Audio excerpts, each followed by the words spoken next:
Assalamualaikum warahmatullahi wabarakatuh. Baik Bapak Ibu Guru semuanya, kita akan melanjutkan pembahasan kisi-kisi pretest PPG PAI tahun 2022. Indikator nomor 86 disajikan informasi tentang kegiatan pembelajaran. Mahasiswa dapat menentukan model atau pendekatan atau strategi pembelajaran untuk pengembangan kemampuan berpikir inovatif. Nah, ini model yang mana nih yang tepat? Oke, kita lihat contoh soalnya. Model pembelajaran yang menyajikan masalah kontekstual di mana peserta didik bekerja dalam tim untuk memecahkan masalah dunia nyata atau real world, sehingga merangsang peserta didik untuk belajar dan berinovasi menciptakan solusi, merupakan ciri khas model pembelajaran titik-titik. Apakah A. Inquiry, B. Problem-based learning, C. Contextual learning, D. Discovery learning, atau E. Cooperative learning. Nih, hati-hati. Di sini suka ada jebakan-jebakannya. Ya, oke. Kemampuan yang tadi yang ada di sini adalah tentang pembelajaran berbasis masalah atau problem-based learning. Ya, ini adalah model pembelajaran inovatif yang dapat memberikan kondisi belajar aktif kepada siswa. Nah, strategi pembelajaran berbasis masalah ini suatu strategi pembelajaran yang melibatkan siswa untuk mencari solusi atau memecahkan suatu masalah melalui tahap-tahap metode ilmiah, sehingga siswa dapat mempelajari pengetahuan yang berhubungan dengan masalah tersebut dan sekaligus memiliki keterampilan untuk memecahkan masalahnya. Nah, jadi yang ini adalah tentang problem-based learning, ya. Nah, kita lihat di sini, lihat di narasinya. Ini ada menyajikan masalah kontekstual. Nah, hati-hati, jangan tertukar dengan contextual learning. Ya, di sini ada juga peserta didik bekerja dalam tim. Ya, ini bukan berarti cooperative learning juga. Ya, nah, tapi yang dimaksud di sini adalah untuk memecahkan masalah. Ya, sehingga merangsang peserta didik untuk belajar dan berinovasi menciptakan solusi. Nah, ini adalah tentang problem-based learning. Jadi jawabannya adalah yang B ya, problem-based learning. Indikator nomor 87 disajikan kasus pembelajaran. Mahasiswa dapat menilai pelaksanaan pembelajaran tersebut apakah telah berorientasi pada pendekatan TPACK. Nah, ini kita lihat ini materinya tentang TPACK ya, Bapak Ibu harus tahu nih apa itu TPACK. Oke, kita lihat dulu contoh soalnya. Dalam proses pembelajaran mata pelajaran akidah, materi iman kepada hari akhir, media yang tepat untuk digunakan seorang pendidik yang sesuai dengan pendekatan TPACK adalah titik-titik. Apakah A. Pembelajaran dengan menggunakan media video tentang peristiwa hari akhir, B. Pembelajaran dengan menggunakan metode ceramah yang dijelaskan secara detail, C. Pembelajaran yang dilakukan pendidik berfokus pada guru, D. Pembelajaran dengan mengerjakan soal-soal secara terus-menerus, atau E. Pembelajaran dengan memusatkan pada satu sumber belajar. Apa itu TPACK? Nah, TPACK ini adalah singkatan dari Technological, Pedagogical, and Content Knowledge. Ya, jadi sebuah konsep integrasi dari 3 unsur, yaitu teknologi, ya, kemudian pedagogi, dan juga konten pengetahuan. Ini adalah TPACK. Jadi harus ada teknologinya, pedagoginya, dan juga konten pengetahuannya. Ya, jawabannya tentu saja yang A ya, pembelajaran dengan menggunakan media video yang tadi ya. Jadi ketika membelajarkan tentang materi iman kepada hari akhir ya, bisa menggunakan media video. Ini menggunakan pendekatan TPACK. Ini ada implementasinya juga ya. Nah, ini harus tahu nih implementasi dari TPACK. Ya, di sini ada istilah CAI. Ya, CAI itu adalah Computer Aided Instruction, artinya pembelajaran dengan bantuan komputer. Nah, ini contoh yang paling mudah ya. Jadi dengan menggunakan bantuan komputer.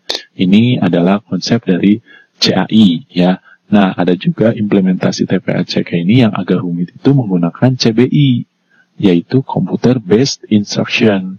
Jadi kalau based instruction berarti semuanya atau program pembelajarannya itu menggunakan komputer.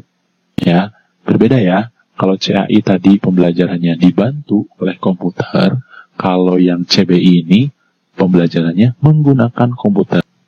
Indikator nomor 88 disajikan data dan informasi tentang kemajuan teknologi. Mahasiswa dapat menentukan karakteristik guru abad 21. Kita lihat contoh soalnya.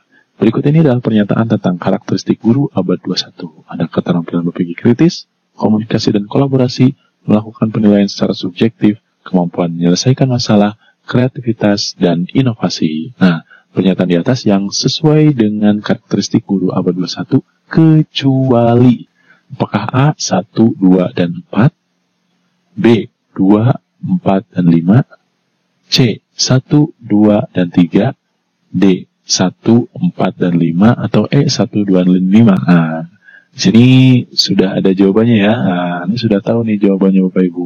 Ya, jadi jawabannya adalah yang 1, 2, dan 3. Nah, di sini yang bukan itu adalah melakukan penilaian secara subjektif ya. Sedangkan di karakteristik guru abad 21 ini melakukan penilaiannya harus objektif ya.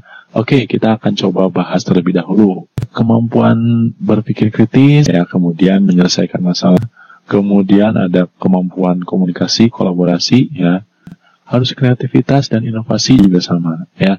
Nah, kemudian ada ini literasi media, informasi, komunikasi, dan teknologi. Jadi di abad 21 Pak Ibu ya, kita sebagai guru harus memiliki literasi media, informasi, komunikasi, dan teknologi. Harus cakap teknologi juga ya di abad 21 ini.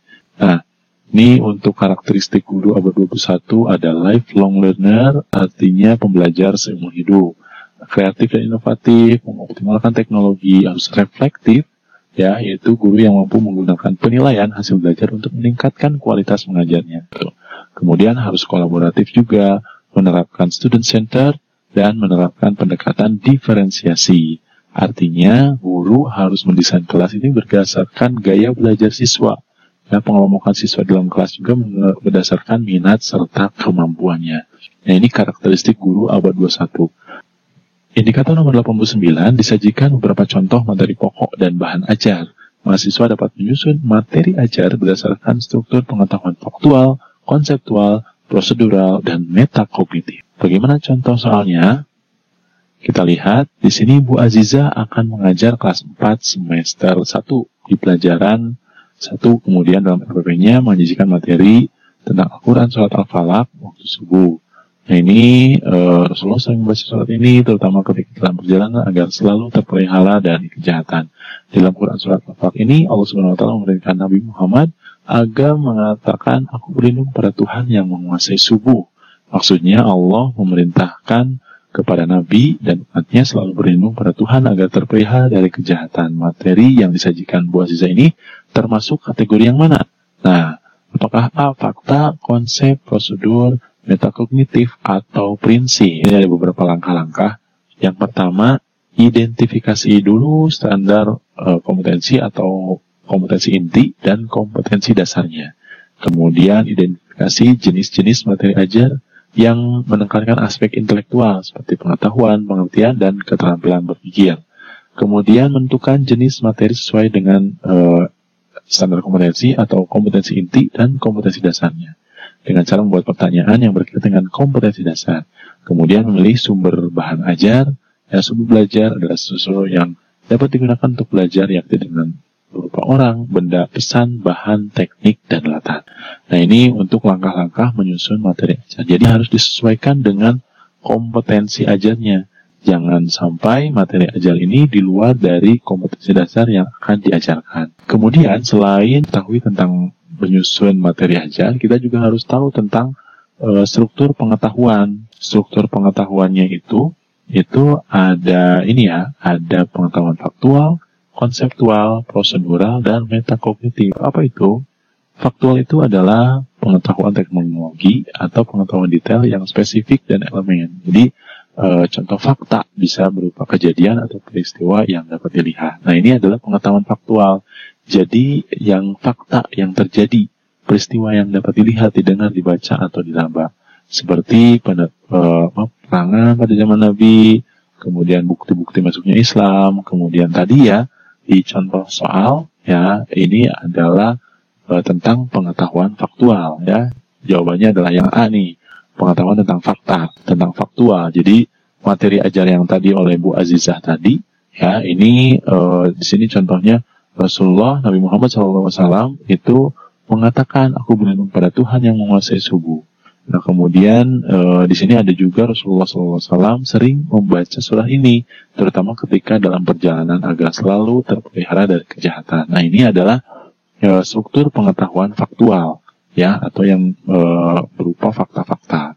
Kemudian ada juga pengetahuan konseptual, yaitu pengetahuan yang lebih kompleks berbentuk klasifikasi, kategori, prinsip, dan generalisasi. Jadi ini lebih kepada konsep, ya. Jadi kalau materinya berupa pengertian, kemudian mungkin contoh-contoh juga hikmahnya, nah ini masuk kepada pengetahuan konseptual. Nah, kemudian ada juga pengetahuan prosedural, ya. Pengetahuan prosedural ini pengetahuan bagaimana melakukan sesuatu, ya, termasuk pengetahuan keterampilan, algoritma, urutan langkah-langkah, dan sebagainya. Jadi kalau ada materi ajar tentang sholat misalkan, atau tentang wudhu, nah ini masuk ke pengetahuan prosedural. Kemudian ada pengetahuan metakognitif, yaitu pengetahuan tentang kognisi, atau mengetahui dan memahami yang merupakan tindakan atas dasar suatu pemahaman meliputi kesadaran dan pengendalian berpikir, serta penetapan keputusan tentang sesuatu. Nah, ini lebih kepada hikmah, ya, jadi lebih tinggi daripada pengetahuan konseptual. Indikator nomor 90 disajikan narasi terkait dengan pembelajaran dan tuntutan keterampilan global sebagai dasar dalam pembuatan RPP. Mahasiswa mampu merumuskan langkah-langkah penentuan pendekatan pembelajaran yang tepat sesuai dengan tuntutan K13 dan perkembangan abad 21. Kita lihat contoh soalnya. Di sini konsep belajar yang membantu para guru mengaitkan antara materi yang diajarkannya dengan situasi nyata siswa dan mendorong siswa membuat hubungan antara pengetahuan yang dimilikinya dengan penerapannya dalam kehidupan mereka sebagai anggota keluarga dan masyarakat. Dengan konsep itu, hasil pembelajaran berlangsung alamiah dalam bentuk kegiatan siswa bekerja dan mengalami, bukan transfer pengetahuan dari guru kepada siswa. Nah, proses pembelajaran lebih dipentingkan dari hasil. Hal ini merupakan konsep pembelajaran yang menggunakan pendekatan pembelajaran secara titik-titik. Nah, apakah A. Saintifik, penemuan masalah, kontekstual, pemecahan masalah, atau bekerja kelompok? Kita coba lihat pembahasannya. Ini model pembelajaran K13 atau kurikulum 13. Ya, di kurikulum 2013 ini ada beberapa model pembelajaran. Yang pertama adalah menggunakan pendekatan saintifik, ya, tentu saja. Kemudian di sini ada pembelajarannya berbasis proyek, kemudian ada pembelajaran berbasis masalah, ada penyelesaian masalah atau problem solving, atau mencari atau menemukan, ini inquiry atau discovery. Kemudian ada juga pembelajaran kolaboratif atau cooperative learning, dan juga ada pembelajaran kontekstual. Selanjutnya tentang konsep pembelajaran dalam kurikulum 2013. Yang pertama, ya, kita juga mengenal tentang kompetensi sikap, pengetahuan, dan juga keterampilan. Nah, kemudian ada prinsip-prinsipnya. Jadi, jawabannya yang mana nih? Jawabannya adalah yang C, ya, secara kontekstual. Nah, kita coba lihat nih. Di sini, ya, di sini konsep belajar yang membantu para guru mengaitkan antara materi yang diajarkannya dengan situasi nyata. Nah, ini ya, ini kata kuncinya di sini, situasi nyata. Jadi, situasi nyata ini adalah pembelajaran kontekstual. Baik, Bapak Ibu Guru PAI semuanya, untuk video kali ini dicukupkan dulu sampai di sini. Jadi jangan lupa untuk like dan subscribe video ini supaya Bapak Ibu bisa mendapatkan update video yang terbaru. Wassalamualaikum warahmatullahi wabarakatuh.